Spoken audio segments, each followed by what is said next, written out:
Amigos, mesmo Jesus sendo filho de Deus, ele tinha certas coisas que igualam às nossas. Ele era homem completo, como nós somos. Ele, quando veio, deixou toda a sua glória e veio como homem. Não tinha nenhuma daquelas prerrogativas divinas. Em João 11:5, quando Jesus estava perto do túmulo de Lázaro, e diz assim o versículo 33, João 11:33.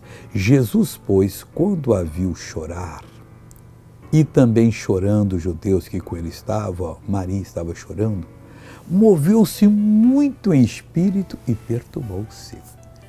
Às vezes nós também temos atitudes semelhantes. Diante de um milagre maravilhoso, a gente não contém, ou até diante de um sofrimento. Mas ali a lágrima de Jesus já era lágrima de vitórias, porque breve ele tiraria o Lázaro do túmulo e ele ficaria ressuscitado normal. Se as suas lágrimas são de vitórias, louve a Deus agora.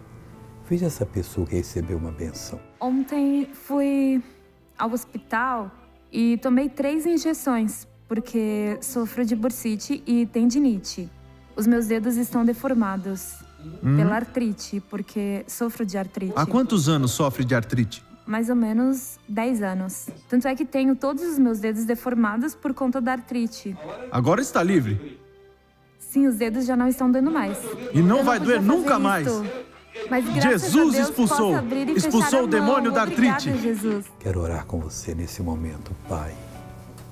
Eu queria estar aquele dia lá ao lado do túmulo de Lázaro, para ver o Senhor emocionado e eu também me emocionar. Mas Deus, eu tenho estado contigo. E eu tenho visto o Senhor fazer tantas coisas que muitas vezes eu não aguentava de tantas lágrimas que vinham. Deus, muda a vida dessa pessoa que está orando. O Senhor já nos curou.